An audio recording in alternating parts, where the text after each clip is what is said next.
everyone, to the last presentation for the expo. Pretty exciting. Yeah, there you go. Stoked. So the rules of online retail in Australia have changed dramatically. In the last 18 months, Catch shut its doors. Amazon overtook eBay as the #1 marketplace. Temu clocked over $2.6 billion in Australian sales, and AI quietly began separating brands that are scaling from brands that are stuck. So please welcome Hamish, Conway, MC of the panel, and also the panel to the stage. Brilliant. Thank you. Thank you. All right. So look, we've got three amazing people up here with a huge amount of experience around marketplaces. So I'm going to do some intros, but what I'd like is for you to be thinking about any questions you've got around marketplaces. So you may have already listened on some panels and already heard some really good opinions, but think about what is it that you want to know, and this is a chance to ask these people up here those questions. But first of all, actually, I'll get you all to introduce yourselves rather than me doing that. So Jethro, do you want to give a bit of background on you and your relevance in around marketplaces? Well, my current relevance, and I guess my primary job at the moment, is that I was one of the organisers of last night's party, and I hope that you all came along. Done. Well played. And as my side hustle, I'm the co-founder and CEO of the Nile Group, which is one of Australia's original online retailers. We've been around since 2003. We've been very active on most of the major marketplaces since for all that time. And at the moment, we're busy building the world's most trusted bookshops. Amazing. Thanks, Jethro. Mark? Yeah, so Mark Gray, Managing Director of Cresco Data. So I've been fortunate enough to be a seller, helping to launch marketplaces, and then also helping now merchants sell their products online across multiple marketplaces for the last 20 years. Managing Director of Cresco Data, American by trade, so don't get me on that, but we won't talk politics. But yeah, definitely, I've been in Australia now for about 15 years and really passionate about just helping retailers expand cross-channel and also cross Amazon as well, but discovering the different opportunities to sell their brands. Yeah. Thanks, Mark. All right, Sebastian. I'm Sebastian, Head of Advertising at Sell Global. My job is about trying to extract the most value out of customers off the Amazon platform and how to get the best performance for brands specifically on Amazon. Okay, so look, Australia is almost flush with marketplaces, but there's been a lot of changes in the last year. And so, look, Jethro, you've seen this for 23 years. Like, give us a bit of a sense of what you're noticing right now in the landscape that, so people can kind of understand where they need to be looking. Sure. So take it back a few steps. I guess, how did this all, like, what was the proliferation? Yeah, sorry. That was a good night, wasn't it? It was a good night. It's going to be, might be a bit slower today than usual. Apologies. So like when I go back to the beginning, there was really eBay and there was no one else. They were the dominant force in Australia. And then Australia, like a few years ago, I think off the back of Marketplacer and Miracle, which are the two software programs that support, software platforms that support a lot of the marketplaces you see, led to one of the largest proliferations of marketplaces today. And I think what I'm seeing is a few things. There's definitely consolidation. The bigger are getting bigger. Amazon, we're going to talk to in a bit. eBay seems sort of like drifting along, doing its thing, but it's got some strengths in certain areas and it's lost a bit of ground in others. We saw the demise of Catch, and now we're seeing the rise of Big W and Kmart as to the two main entrants into the market that I think are going to make the biggest difference. And then there's a lot of other players like the Bunnings and the Harvey Normans, where you could argue it's either a marketplace or a dropship program or a range extension or whatever.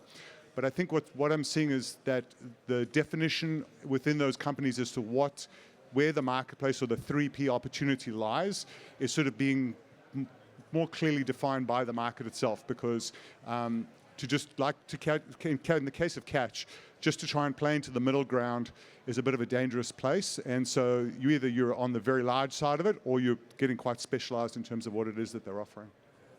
Okay, that's good. So, Mark, you, with Cresco Data, 2,800 merchants, that's a lot of across 32 marketplaces. You see a lot of data, right? So what is the data telling you that maybe the headlines are not? Yeah, so I think the interesting thing has been closed marketplaces as compared to open marketplaces. So I think Jethro kind of touched on this a little bit. So we have our traditional like eBays, Amazons of the world, which are open marketplaces, which anybody can come on, sell your products. Then we have the more niche ones, as we've seen the, just more of the marketplaces either shut down or morph into what they are today. Closed marketplaces and being more focused in the niche of what they're doing. So we have like, likes of Country Road launched a marketplace recently, and they're very focused on fashion. They're trying to compete with the iconic, right? And then we also have others that have kind of sprung out of Catch's non-existence now, right? So we have Kmart, who's now launched. One of our great partners, Bunnings, who's doing a great job of like, hey, we have our core amazing database, and how can we expand the aisles and categories to more folks to expand products across it. So to your question, we're seeing a lot of diversity. And what I would suggest is that for anybody out there that's considering like, hey, marketplaces, you got to dabble in it. Even if it's your top 20 products, even if it's like, we will never be maybe a great fit on Bunnings, you might be actually. You might have 20 products that are just going to kill it. So go out there, try it out. Diversity is the game now because things are changing so quickly. And that's what we help merchants do. But yeah, just try it. And the best part, as you'd be aware of marketplaces, is you dip your toe in the water. You don't have to pay $1 until you sell a product. That's the best part. That's right. Yeah, it's kind of low barrier there to entry, and we'll talk later a little bit about how to do that simply. So, Sebastian, we obviously work with a lot of brands on the Amazon channel, and look, Amazon recently, they have to file their 2025 results with the Australian Security Commission, and it came out their sales, total GMV is around $5.3 billion now, and that's another 25 to 27% increase on the previous year. So it's absolutely growing. And one other a bit of data that came out of that is the Prime membership. Like, actually, show of hands, who's here is a Prime member with Amazon? Yeah. So that's interesting there. So there's like about 5.5 million Prime members. About half of Australian households now have a Prime, and mostly that's around the free and fast shipping. So look, Seb, when it comes to Amazon, what are you noticing there in terms of what categories are working well, or what is it that brands the brands that are doing well? What are they? What categories or what are they doing well that you notice? Yeah, I think you get your major categories that are moving fastest, or the early categories that are moving the fastest. So things like supplements and stuff like that is working best. And I think Amazon's very geared towards products like that. They're small. They don't cost much to ship. They've got a repeat nature to them. So supplements is probably one of the leading categories that you're going to see move fast. But what that does do is it brings the customer onto Amazon, and then that's helping filter down to the lesser known categories below it. So a lot of these other categories that Amazon's probably not known for are starting to benefit not just from these categories that are moving faster, but also from from brands that are getting involved, bigger brands that are bringing their shoppers on there. So it is a little bit of this flywheel that happens where the category grows, that brings a shopper on who's going to then go shop into other categories. And then you also get the brands come on, and those brands bring their brand shoppers on, which also flows into the other categories. So I think the last 2 years we've seen a shift from these main categories that have really exploded, and that's now starting to shift down to the kind of, I would say subcategories that are less volume and maybe not as popular. Can I jump on that one? Yeah. So a couple of things I think worth pointing out. The first one is, for those of you thinking about getting onto marketplaces, online retail in general is at double-digit growth most years. The lion's share of that growth is the marketplaces. These are really the engines of growth within the space. So as a retailer, to not be present in the space would essentially be leaving money on the table. You don't have to commit your entire business to doing it, but to not have some presence on some or all of the marketplaces, I think is basically just, it's I wouldn't say negligent, but it's not far from that. With regards to the point around the categories, the other thing to think about is that absolutely everything can sell. I think there are certain categories, like we just heard, which do better, but bear in mind, like parts and accessories, auto parts and accessories is one of eBay's biggest businesses. Like it's just a very unusual category you wouldn't think about, but it sells really, really well. There is literally not one thing you can't sell on a marketplace unless it's illegal to do so. Like I really think there is a market for anything, and it's not always, we did a panel yesterday with someone who was talking about finding very niche marketplaces to sell specific types of products because that's where it fitted better. But in general, if you thought about it more laterally, there's not a single product type that you could have that you wouldn't be able to find a market for on one of these platforms. Yeah, no, that's a really good call. And so linked to that there, Mark, obviously, how can brands like very quickly have a presence on all these marketplaces? Like, give us a rundown. Obviously, Cresco Data, you do that, but I think, like without a full-on plug there, but like it's totally relevant. Like there's you and some others, but how does it work? So the good news is most of you in the room are probably on Shopify or MaraPost or BigCommerce, like all the standard platforms. So the great news is there's connectors for everything, and we can make it happen almost overnight. So what we're primarily focusing on, so that's the easy part. And I know it sounds simple, but like how do we just get products online from our website onto the marketplaces? That's what we've been doing year on year. But the harder part now is like how do we enrich products, right? Get them ready for the new word of agentic AI and around how the bots are going to now be finding our products, right? So what I recommend to everyone is, yes, it's seamless to now get your products online to the likes of Cresco or others out there, but how do we now enrich our products to make sure that they're found more easily? Yep. Yeah. Okay. What about the whole AI conversation, right? Like we didn't necessarily we don't have this on here, but I was just thinking about that, getting discovered.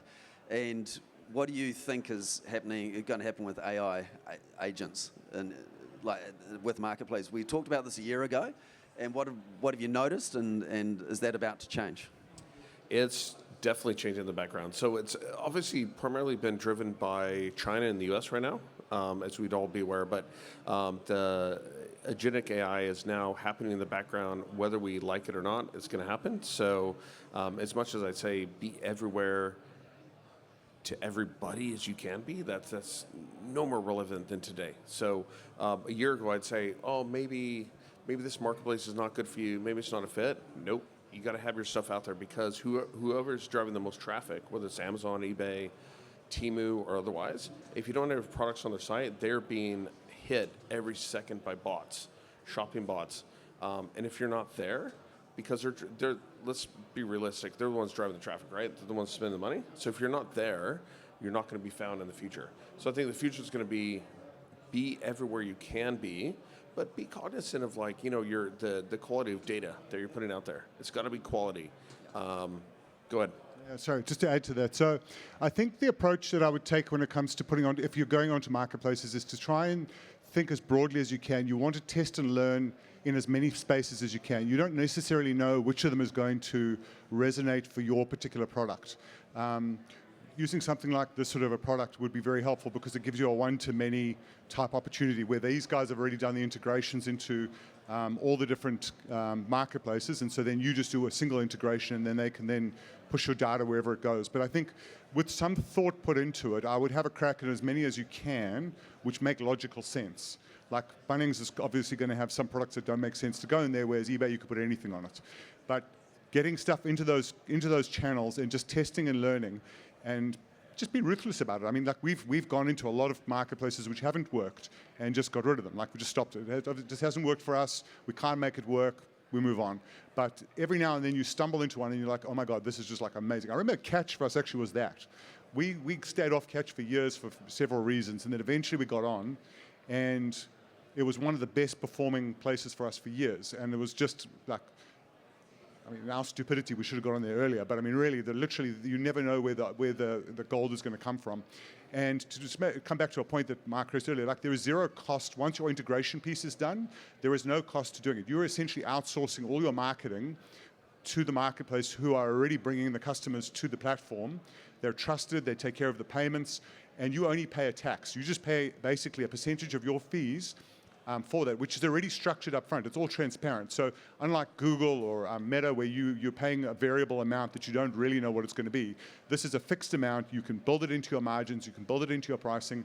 And if you don't sell anything, you don't pay anything. So it's kind of like the risk factor is really just time on your part, just getting the product up and sort of tweaking and playing with it. But the upside benefit is infinite because nobody goes broke paying tax. It's the same on the marketplaces. You're not going to go broke by paying the percentage as long as you've got the commissions correctly structured in your pricing. And I'm going to jump in there. I'll take credit for getting you on catch, by the way, but you're spot on. So even to your point, even if you have like a top percentage of, as I mentioned before, the top 10, 20, 30 products on a marketplace, give it a go, give it a try. And this goes back to what you guys do, Hamish. Great job, you and Seb at So Global around, finding those top products. How do we promote those? How do we get them to the top, especially on Amazon, right? So I don't know, Seb, what would you say to that? Yeah. As in, how do we get to the top? Well, I mean, so I guess because I was literally going to go there. So you can be on these marketplaces, right? But a lot of them are pay to play. To actually be successful on it, if you like on Amazon, if you're not advertising, you'll just flounder. And so advertising even on eBay, there's that opportunity. But talk to the Amazon side of things. What you notice with brands that are advertising versus not, or they might advertise some products and not others. Like, how big a difference does it actually make? Yeah, I think one of the biggest benefits of Amazon that's different to, say Meta, Google, anywhere else you advertise is there's an organic component to it. So if you get a sale on Meta, Google, anywhere else, you're paying for that sale no matter what, basically. Whereas Amazon has a component where you have an organic listing, and that organic listing can get you sales, and those sales don't have to come with an advertising cost associated to them. So, people talk about the digital shelf being endless, and that's just not the case. The digital shelf is limited, and it is the first page. We know, and even more so, it's above the fold. No one's scrolling down bottom of page 1. No one's going to page 2. That's the same on Google as well, and elsewhere. So the digital shelf is limited. So you can be on these marketplaces, but to be visible, you are going to need to use advertising. But to Jethro's point before, like if you are in a niche that is less competitive, you can find that you can get some traction with minimal advertising or less advertising because it's not a very competitive niche, and you can get some easy wins and some easy visibility there. That opportunity though is shrinking by the day. So yeah. No, just to build on that again. So I think two things. So one, I think going in with the assumption that it is pay to play is probably a reasonably good one. I mean, even eBay right now, like if you're not using promoted listings, you're at a disadvantage. With Amazon, there's actually two models. So depending on your product set. So we're resellers. I don't create any of my own listings. We don't have my own brands. I just resell other people's products. In that situation, we don't spend money on advertising because it's not our brand. Our entire focus is winning the buy box. So we make an assumption that Amazon will get the customer to the product. My entire focus is how do I make sure that I'm the listing in the buy box, that when they come, that's what they see. 85% or some stupid number as high as that of the sales go for that particular point, and then some people go dig a bit deeper to get cheaper pricing, but if you're not in the buy box, you are losing. So I think if it's your own brand and you want visibility, you absolutely have to spend, there's no question. If you're a reseller like we are, then your entire focus should just be on that. That is literally the only thing you need to worry about. Not you need to worry about other stuff, but that is a very, very specific one to go after. Nice. And so, Mark, what do you see with brands that are successful? Like, what are they doing you're talking about data before or enrichment? Like, tell us a bit more about that and helping brands be successful. Obviously, buy box, but then content. Yeah, so spot on. Like buy box is super important, but across the other outside of Amazon marketplaces, it's all about.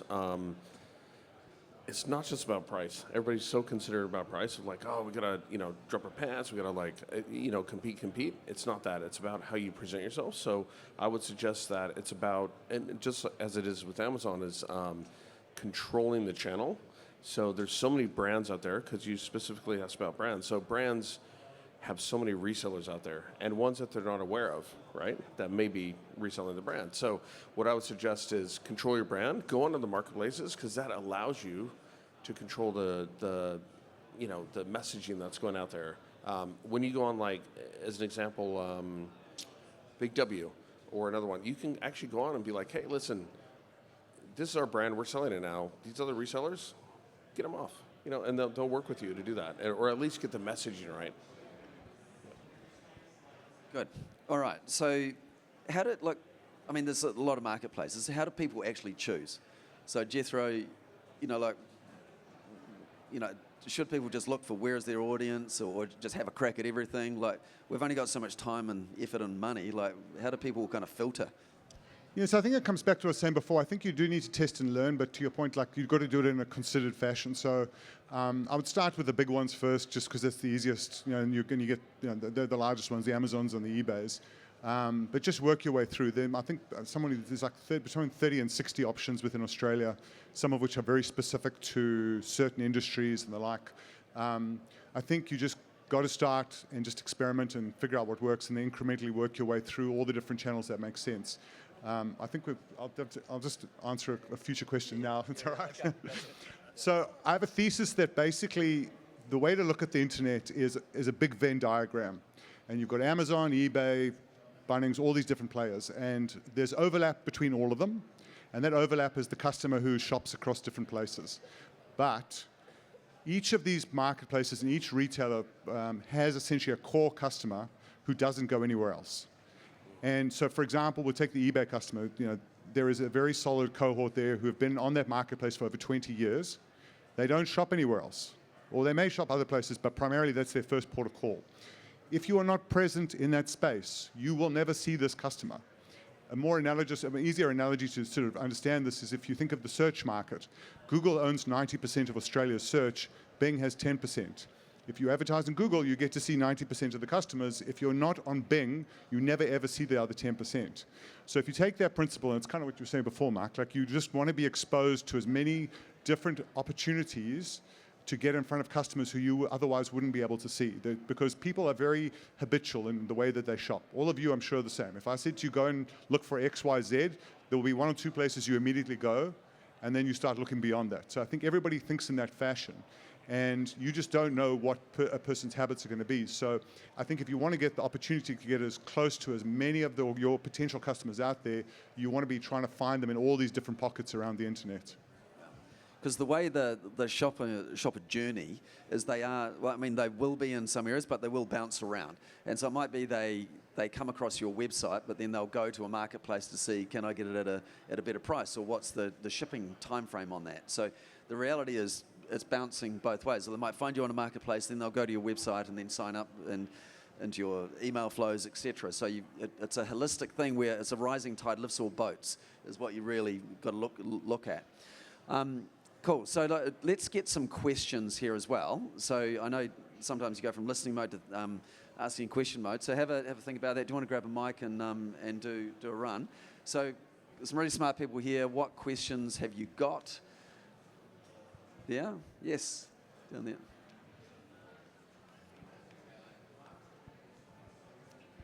I think this is more for Jethro. How are you winning the buy box on Amazon as a reseller? Yeah, so price is a big determinant. I think there are two other things that I've now learned recently. The one is the algorithms favor growth. Some of the experts tell me this is at a SKU level. I believe that may be the case, but I see it happening at an account level too. If your account, and this is not specific just to Amazon, this is Google, they're all the same. If your account shows growth, they start to give you the love. And the more growth you get, the more love you get. And that's the thing that they seem to favor more than anything else. So, but then what takes a while to get can be taken away very quickly. If you falter in any way, you get put back. It's like playing a big game of snakes and ladders, but every snake essentially comes back to the start. So getting growth and then maintaining growth is huge. And the other recent learning I've now come across is speed is important. Amazon particularly really seems to give some love to speed. If you have a handling time and a delivery time that is faster than your competitors, you are winning the buy box. I accidentally figured this out because we put some wrong settings in and got a deluge of orders that we couldn't fulfill in the timeframes we'd said. And I was like, oh, that's very interesting. Didn't see that coming. So I think those are your price is your number one. momentum is number 2, and then speed is number 3. And I have to jump off the back of that as well. So what we've seen, and this is probably a caveat to yourself, Seb, but it's more around spend. So we find, and I'm not sure if you do this yourselves, but our customers, we've now been advising them. So let's say you have $10,000 spend a month, typically on Google, Meta. We're now advising them, like, give 10, 15, 20% of that Amazon, give it a go. And we're seeing much better success with them. So the everything's shifting. There was a parliamentary review 3.5 weeks ago here in Australia for TikTok shops. So that should be coming later this year. And assuming that happens, that's going to also further change the whole, everything where we're spending money. So, Seb, question to you, like, what do you think about that? Like, if you have a traditional person that's like, hey, we're doing 10, 20K a month on Google, typical ad spend, how'd you break that out? How would you do it with Amazon?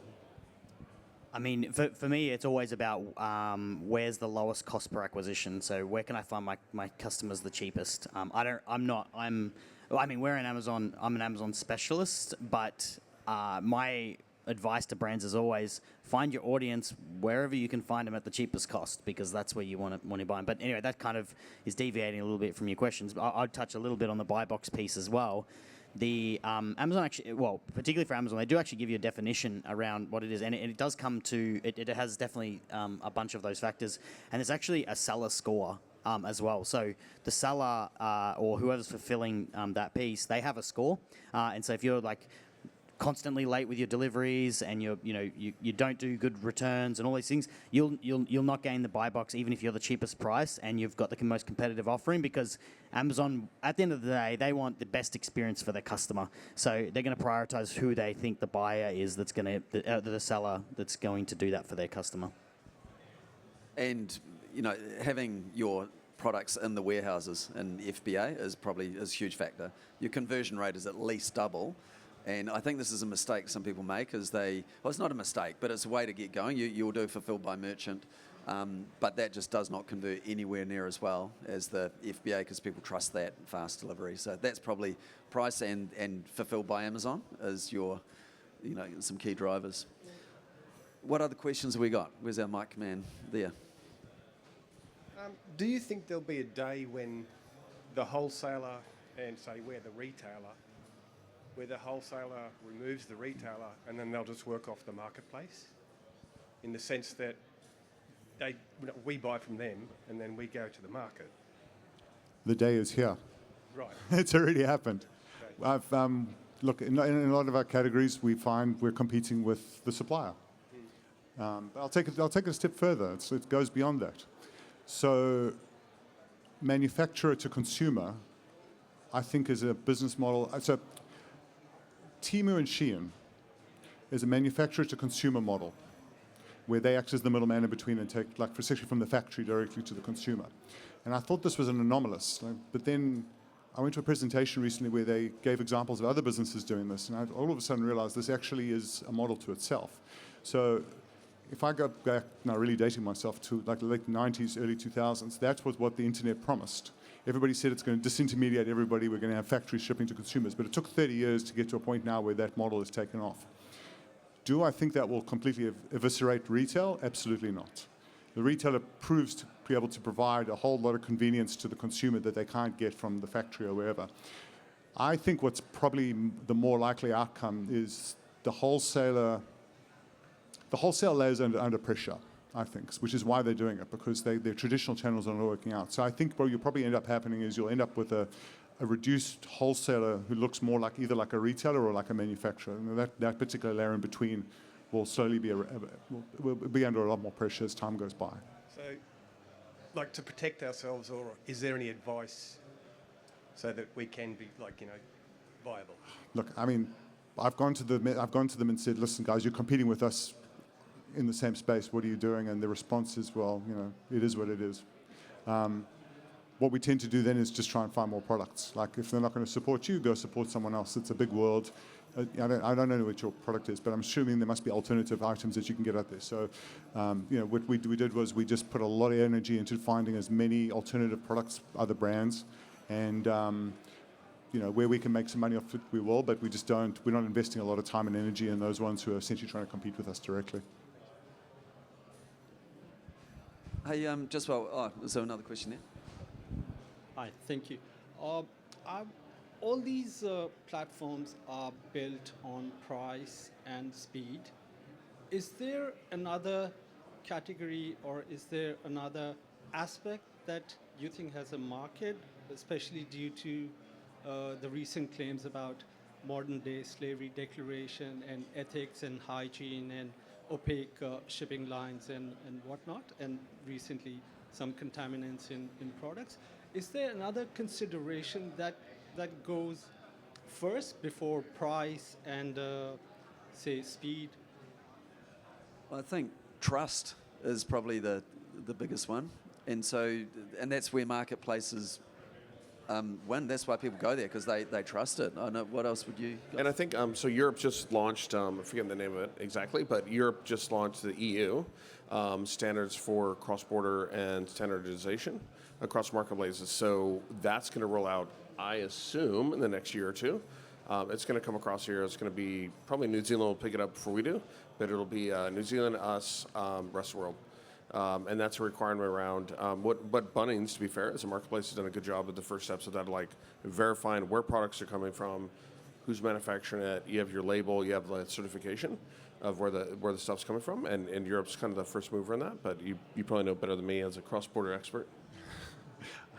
I just look at it as extra complexity. But I think, sorry, to answer the question, to Hamish's point around trust, if it's your product, if it's your brand, then I think it's about telling that brand story. In the price, the comments around price and speed and whatnot, that's very tied to more commodified items where there's multiple sellers of the same product. If there are multiple sellers of the same product, then those are really the key determinants, because the product is the product, the commodity is the commodity. It's then just a question of who is going to fulfill that to the expectations of the customer and whatever their interests are.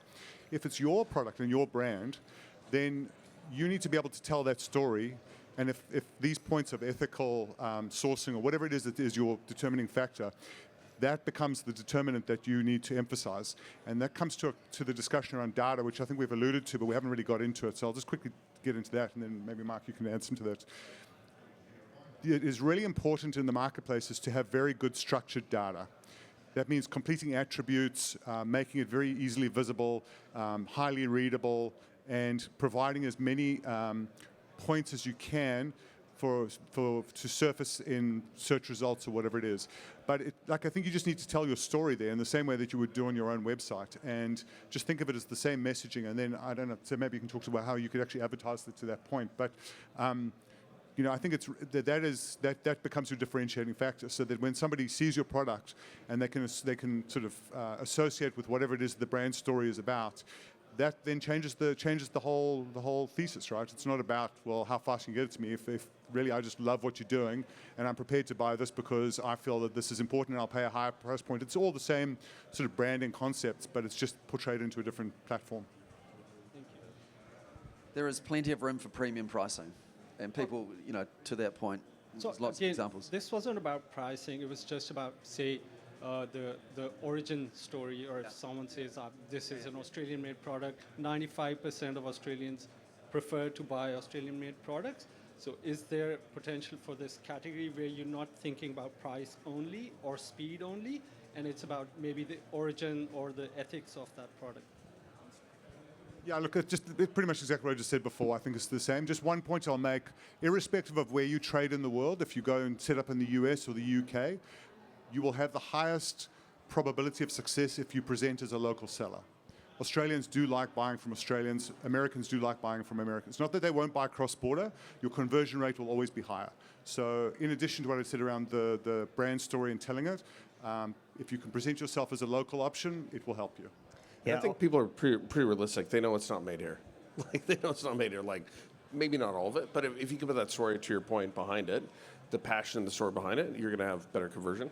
Good. Yeah, and I was just going to add to that. I think people, there's a limit on what people, will pay or what their expectations are, even if it does tick a lot of the other boxes for them. So even if it is the premium brand and it's got whatever they want and that's made in Australia and all of those things, there is still it still can't be that doesn't give you free will to be 10x the price of everything else out there. Like there's obviously a limit there, and there's going to be a point of diminishing return there.